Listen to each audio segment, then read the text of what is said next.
Hello friends, welcome back to PYQ academy. हम लोग NCERT series शुरू कर रहे हैं, जिसमें एक दिन तो थ्योरी पढ़ाऊंगी आप सबको चैप्टर वाइज, जिसमें क्लास 6 से लेकर क्लास 10 तक का NCERT कवर करेंगे हम लोग। और इस सीरीज़ में सोशल साइंस के क्वेश्चन होंगे, यानी कि सोशल साइंस के जो भी चैप्टर हैं पहले इसको कवर करेंगे, और इसमें हम ज्योग्राफी के पहले चैप्टर्स को ख़त्म करेंगे। तो इसमें एक दिन थ्योरी पढ़ेंगे और दूसरे दिन जो है हम लोग क्वेश्चन से, यानी कि MCQs इस चैप्टर से रिलेटेड जो भी हैं, जितने भी हैं उसको सॉल्व करने का कोशिश करेंगे, जो कि एग्ज़ाम बेस्ड हैं, यानी कि विभिन्न परीक्षाओं में पूछे जा चुके हैं और आने वाली आगामी एग्जाम्स में भी पूछे जा सकते हैं। तो आप सभी हमारे साथ अगर इस सीरीज़ से जुड़ना चाहते हैं तो चैनल को लाइक शेयर सब्सक्राइब करिए और एंड तक चैनल को देखिए। चलिए क्वेश्चंस पे आते हैं, यानी कि आज का हमारा जो टॉपिक है कक्षा 6 के ये ज्योग्राफी का चैप्टर है, क्लास 6 का चैप्टर नंबर 1 है, यानी कि हम पृथ्वी हमारा आवास, सौर मंडल में पृथ्वी, जो कि NCERT का पहला चैप्टर है, इसी को कवर करेंगे। और इसमें जो हमारा किताब का संक्षिप्त सार है उसी को बताएंगे। तो यहाँ देखते हैं, सौर मंडल में पृथ्वी दिया है कि आप पूर्ण चंद्र को लगभग 1 महीने में एक बार देख सकते हैं। पूर्ण चंद्रमा को हम लोग कब देख सकते हैं? तो महीने में सिर्फ एक बार देख सकते हैं। यह पूर्ण चंद्रमा वाली रात या पूर्णिमा की रात होती है। 15 दिन बाद आप इसे नहीं देख सकते। यह नए चंद्रमा की रात्रि या अमावस्या होती है। तो हर महीने में 15 दिन में पूर्णिमा और 15 दिन बाद अमावस्या की रात्रि होती है। अगला देखते हैं टॉपिक, सूर्य, चंद्रमा एवं वे सभी वस्तुएं जो रात के समय आसमान में चमकती है उसे खगोलीय पिंड कहलाती है। खगोलीय पिंड किसे कहते हैं? तो सूर्य, चंद्रमा एवं वे सभी वस्तुएं जो रात के समय आकाश में चमकती है उसे खगोलीय पिंड कहा जाता है। अगला है टॉपिक, कुछ खगोलीय पिंडों को आकृतियों के पास अपनी ऊष्मा तथा प्रकाश होता है। कुछ खगोलीय पिंड ऐसे होते हैं जिनके आकृतियों के पास उनकी अपनी ऊष्मा एवं प्रकाश होता है, जिसे वे बहुत बड़ी मात्रा में उत्सर्जित करते हैं। इन खगोलीय पिंडों को तारा कहते हैं। सूर्य भी एक तारा है। सूर्य क्या है? तो क्वेश्चन पूछ लेता है फ्रेंड्स। सूर्य जो है एक तारा है। रात के समय चमकते हुए अनगिनत तारे सूर्य के समान ही हैं, लेकिन हमसे बहुत अधिक दूर होने के कारण हम लोग उनकी ऊष्मा एवं प्रकाश को महसूस नहीं करते हैं तथा वे अत्यंत छोटे दिखाई पड़ते हैं। रात्रि समय जो होता है, रात्रि में आसमान की ओर देखते समय आप तारों के विभिन्न समूहों द्वारा बनाई गई विभिन्न आकृतियों को देख सकते हैं। ये नक्षत्र मंडल कहलाते हैं।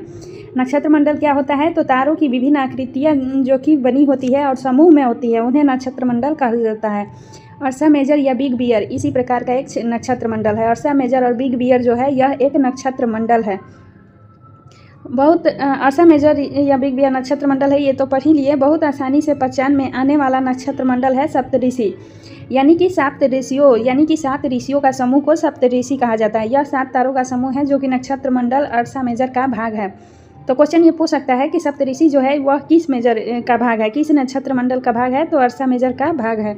याद रखिएगा फ्रेंड्स, हर एक टॉपिक का हर एक पॉइंट जो है इम्पॉर्टेंट होता है NCERT का, इसलिए इसे इग्नोर तो बिल्कुल नहीं कर सकते। और किसी भी एग्जाम की तैयारी कर रहे हैं तो बिना NCERT को कवर किए हम सफलता हासिल नहीं कर सकते हैं।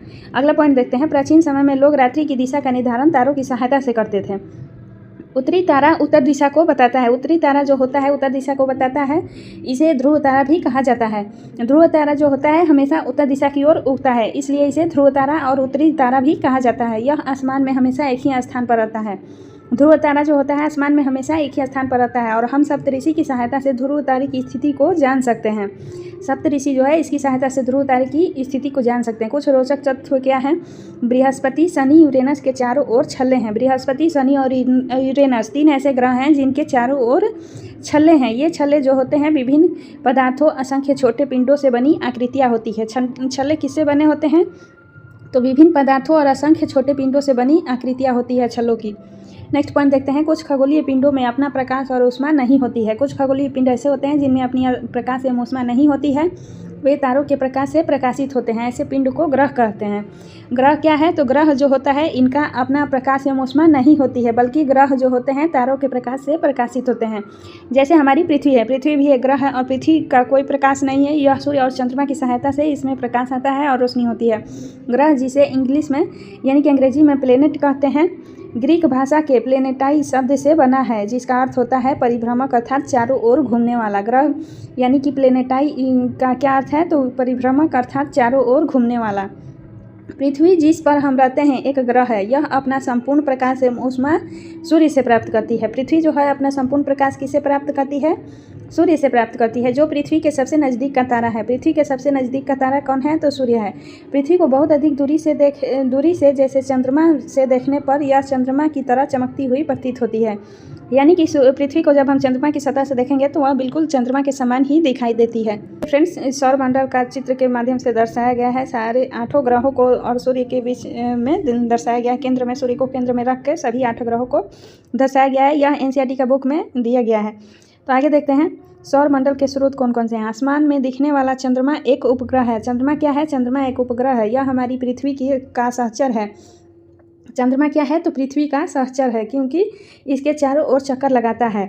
हमारी पृथ्वी के समान 7 अन्य ग्रह हैं जो सूर्य के प्रकाश एवं ऊष्मा प्राप्त करते हैं। उनमें से कुछ पास अपने चंद्रमा भी हैं।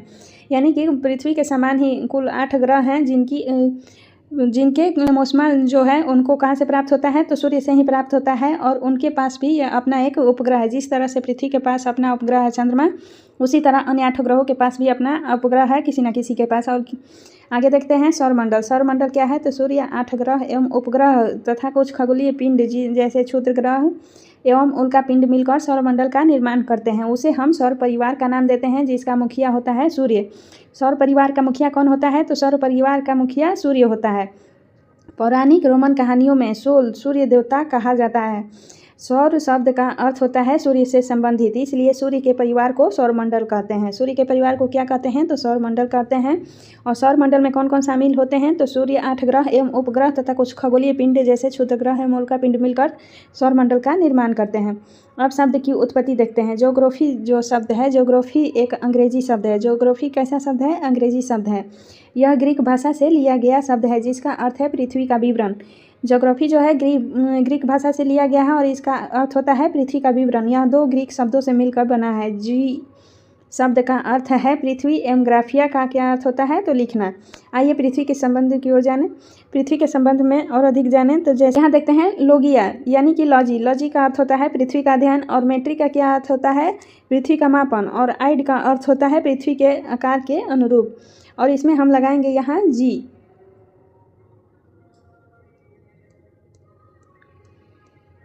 नेक्स्ट पॉइंट देखते हैं। नेक्स्ट पॉइंट क्या है? रात में आसमान को देखकर मनुष्य हमेशा से मोहित हुआ है। रात में आसमान देखकर मनुष्य हमेशा से मोहित हुआ है। खगोलीय पिंडों एवं उसकी गति के संबंध में अध्ययन करने वालों को खगोल शास्त्री कहते हैं। खगोल शास्त्री किसे कहते हैं? क्वेश्चन पूछ लिया जाए तो खगोलीय पिंडों एवं उनकी गति के संबंध में अध्ययन करने वाले को खगोल शास्त्री कहते हैं। आर्यभट्ट प्राचीन भारत के प्रसिद्ध खगोल शास्त्री थे। उन्होंने कहा था कि सभी ग्रह तथा चंद्रमा परावर्तित सूर्य प्रकाश के कारण चमकते हैं। आज विश्व के सभी भागों में खगोलविद ब्रह्मांड के रहस्यों को खोजने में लगे हुए हैं। अब सूर्य के बारे में जानते हैं। सूर्य क्या है? तो सूर्य जो होता है सौरमंडल के लिए प्रकाश एवं ऊष्मा का एकमात्र स्रोत है, लेकिन हम इसकी अत्यधिक तेज ऊष्मा को महसूस नहीं कर सकते, क्योंकि सबसे नज़दीक का तारा होने के बावजूद यह हमसे बहुत दूर है। सूर्य जो है हमसे बहुत दूर है। सूर्य पृथ्वी से लगभग 15 करोड़ किलोमीटर दूर है। सूर्य पृथ्वी से कितना दूरी है? तो सूर्य पृथ्वी से 15 करोड़ किलोमीटर की दूरी पर है। अब ग्रहों के बारे में जान लेते हैं, जो कि 8 ग्रह हैं। ग्रह जो होता है सौरमंडल में 8 ग्रह हैं। सूर्य से दूरी के अनुसार ग्रहों का क्रम है बुध, शुक्र, पृथ्वी, मंगल, बृहस्पति, शनि, यूरेनस तथा नेपच्यून। ये सभी 8 ग्रह हैं। सौरमंडल के सभी 8 ग्रह एक निश्चित पथ पर सूर्य का चक्कर लगाते हैं। ये रास्ते दीर्घवृत्ताकार में फैले हुए हैं। ये कक्षा कहलाते हैं। कक्षा क्या कहलाता है? तो सूर्य के 8 ग्रह जो हैं वो एक निश्चित पथ पर सूर्य का चक्कर लगाते हैं, जिस रास्ते को दीर्घवृत्ताकार कहा जाता है। और इसी दीर्घवृत्ताकार रास्ते को कक्षा भी कहते हैं। बुध सूर्य के सबसे नज़दीक है। बुध जो है सूर्य के सबसे नज़दीक है। अपनी कक्षा में सूर्य के चारों ओर एक चक्कर लगाने में बुध को केवल 88 दिन लगते हैं। शुक्र को पृथ्वी का जुड़वा ग्रह माना जाता है, क्योंकि इसका आकार एवं आकृति लगभग पृथ्वी के ही समान है। आगे देखते हैं। अभी तक प्लूटो भी एकमात्र ग्रह माना जाता था, परंतु अंतर्राष्ट्रीय खगोलीय संगठन ने अपनी बैठक अगस्त 2006 में जो की थी, वह निर्णय लिया गया कि कुछ समय पहले खोज गए अन्य खगोलीय पिंड 2003 यूबी 313 सीरस तथा प्लूटो बौने ग्रह कहे जा सकते हैं। इन ग्रहों को बौने ग्रह की श्रेणी में 2006 में डाला गया। याद रखिएगा फ्रेंड्स। अब पृथ्वी की बारी आती है। पृथ्वी के बारे में जान लेते हैं। तो पृथ्वी जो है सूर्य की से दूरी के हिसाब से पृथ्वी तीसरा ग्रह है। सूर्य से दूरी के हिसाब से पृथ्वी कौन सा ग्रह है? तो तीसरा ग्रह। आकार में यह पांचवा सबसे बड़ा ग्रह है। 8 ग्रह में पांचवा सबसे बड़ा ग्रह पृथ्वी है। यह ध्रुवों के पास थोड़ी चपटी है, यही कारण है कि इसके आकार को भू-आभ कहा जाता है। भू-आभ का अर्थ है पृथ्वी के समान आकार। भू-आभ का क्या अर्थ है? तो पृथ्वी के समान आकार है। अंतरिक्ष से देखने पर पृथ्वी नीले रंग की दिखाई पड़ती है क्योंकि इसकी 2/3 सतह पानी से ढकी हुई है, इसलिए पृथ्वी को नीला ग्रह भी कहा जाता है। तो फ्रेंड्स, ये सभी जो भी टॉपिक है एनसीईआरटी बुक्स है जो कि हम लोग कवर कर रहे हैं चैप्टर वाइज। ऐसे ही पहले थ्योरी करेंगे, फिर इसका चैप्टर से जुड़े हुए जो भी प्रैक्टिस क्वेश्चंस होंगे उनको सॉल्व करेंगे। प्रकाश की गति लगभग जो होती है 3 लाख किलोमीटर प्रति सेकेंड है। इस गति के बावजूद सूर्य के प्रकाश को पृथ्वी तक पहुंचने में कितना समय लगता है? तो 8 मिनट का समय लगता है। नील आर्मस्ट्रांग सबसे पहले व्यक्ति थे जिन्होंने 23 जुलाई 1969 को सबसे पहले चंद्रमा की सतह पर कदम रखा। नील आर्मस्ट्रांग जो है पहले व्यक्ति थे जिन्होंने 23 जुलाई 1969 को सबसे पहले चंद्रमा की सतह पर कदम रखा था। उपग्रह जानते हैं क्या है? उपग्रह जो है यह एक खगोलीय पिंड है जो ग्रहों के चारों ओर उसी प्रकार चक्कर लगाता है जिस प्रकार ग्रह सूर्य के चारों ओर लगाते हैं। तो जिस प्रकार सभी 8 ग्रह सूर्य का चक्कर लगाते हैं उसी प्रकार उपग्रह होता है। उपग्रह जो होता है यह ग्रहों का चक्कर लगाता है। मानव निर्मित उपग्रह के बारे में जानते हैं। यह एक कृत्रिम पिंड है। यह वैज्ञानिकों के द्वारा बनाया गया है जिसका उपयोग ब्रह्मांड के बारे में जानकारी प्राप्त करने एवं पृथ्वी पर संचार माध्यम के लिए किया जाता है। इसे रॉकेट के द्वारा अंतरिक्ष में भेजा जाता है एवं पृथ्वी की कक्षा में स्थापित कर दिया जाता है। अंतरिक्ष में उपस्थित कुछ भारतीय उपग्रह हैं इनसेट, IRS और एडुसैट। ये जो है अंतरिक्ष में उपस्थित भारतीय उपग्रह हैं। और ये कौन से उपग्रह हैं? तो ये कृत्रिम हैं। नेक्स्ट चंद्रमा के बारे में जानते हैं। चंद्रमा जो है हमारी पृथ्वी के पास केवल एक उपग्रह है और वह है चंद्रमा। चंद्रमा किसका उपग्रह है? तो पृथ्वी का उपग्रह है। इसका व्यास जो है वह पृथ्वी के व्यास का केवल 1/4 है। यह इतना बड़ा इसलिए प्रतीत होता है क्योंकि यह हमारे ग्रह से अन्य खगोलीय पिंडों की अपेक्षा नज़दीक है। यह हमसे लगभग 3,84,400 किलोमीटर दूर है। चंद्रमा हम लोग से कितना दूर है? तो 3,84,400 किलोमीटर दूर है। चंद्रमा पृथ्वी का एक चक्कर लगभग 27 दिन में पूरा करता है। लगभग इतने ही समय में यह अपने अक्ष पर एक चक्कर भी पूरा कर लेता है।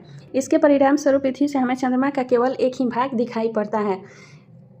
उल्कापिंड क्या है? तो उल्कापिंड क्या है? तो सूर्य के चारों ओर चक्कर लगाने वाले पत्थरों के छोटे छोटे टुकड़ों को उल्कापिंड कहा जाता है। उल्कापिंड किसे कहते हैं? तो पत्थरों के छोटे छोटे टुकड़ों को उल्कापिंड कहते हैं जो कि सूर्य के चारों ओर चक्कर लगाते हैं। कभी कभी ये उल्कापिंड पृथ्वी के इतने नज़दीक आ जाते हैं कि इनका पर गिरने की होती है। इस प्रक्रिया के दौरान वायु के साथ घर्षण होने के कारण ये गर्म होकर जल जाते हैं। फलस्वरूप चमकदार प्रकाश उत्पन्न होता है।